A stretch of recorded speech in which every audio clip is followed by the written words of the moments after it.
So honored to present to you and introduce to you Miss Kelly Jacoby, who is from the class of 2008. Right, Kelly? Not looking at my program.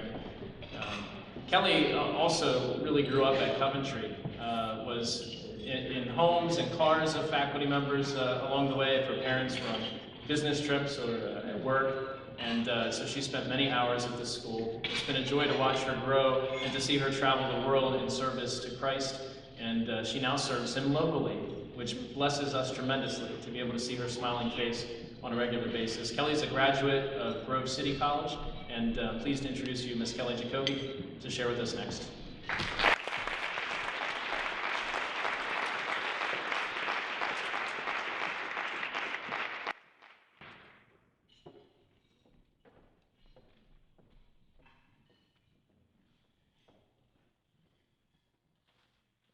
When Paul Fisher asked me to speak tonight, I was a little bit scared.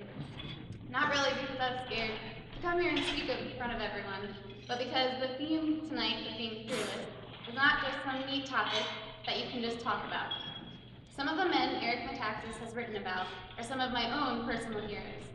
So to stand up here and talk before him, giving an example from my own life of a life lived fearlessly is quite an honor.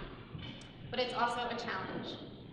The week before Paul Fisher asked me to speak, I had prayed and asked God to give me the courage to live a radical life, a life that would follow God no matter the cost. So I don't think it's a coincidence at all that I'm up here today speaking in front of you. I did grow up going to Coventry Christian schools. From when I had just started preschool until I graduated high school, CCS was my second home and had an incredible influence on who I am today. From the opportunity to travel to New Orleans or to Mexico to rebuild houses, or, like he said, seeing staff allow me to stay at their houses when my parents were out of town, I was challenged with the question of what does it mean to live a life of service to God. After finishing high school and my time at CCS, this question stuck with me as I went on to Grove City College, where I was also given many opportunities to step out in courage. I spent a summer in Uganda, and then later took off a semester to spend time in South Africa and Zambia. After graduating from Grove City, I knew I had many options, one of which was to go overseas again. There wasn't really a feeling of a deep call within me, but it was really more of a question of why not. As William Wilberforce, a man Eric Metaxas has written about, said, "You may choose to look the other way, but you can never say again that you did not know." My eyes have been opened to the injustice and the immense poverty in the world, and I no longer could sit back and allow it to continue. So, through a series of events, following this conviction, I moved to Thailand to work with women at risk for human trafficking. It wasn't easy, and many times I questioned why I even went.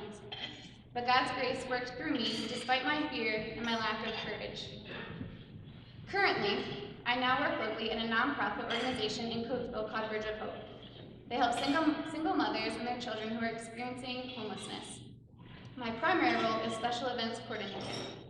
And it doesn't quite have the glamour and hype as traveling around the world and preventing human trafficking, and I don't always feel very purposeful in the work that I do. But I've begun to believe that that can be the hardest place and the most challenging place to have courage. When life feels ordinary, and it's easier to just go with the flow, that's when it takes real courage to step out of the box and walk boldly.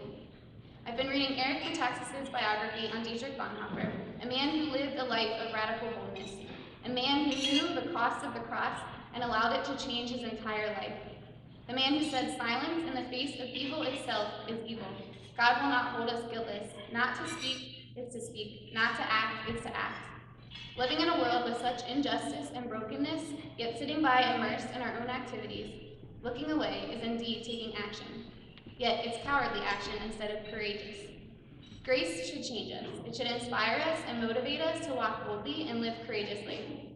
Whether that be by serving in another country or stopping to talk to my neighbors on a busy day, we are meant to be fearless. We are created for lives of boldness and courage, lives that aren't afraid to step out of the box into the unknown and the radical. That is exactly why I was afraid to speak tonight. Because even if I look away, even if I choose to succumb to the earthly expectations and worries of life, I can't say I don't know. Even while my life may not be in the same extreme and radical circumstances as it has been before, my eyes have been opened and I have seen injustice and darkness. It's up to me, and it's up to you too, in our daily, everyday lives of ordinary circumstances, if we will live lives of boldness and courage, if we will allow grace to inspire us to live radically and fearlessly.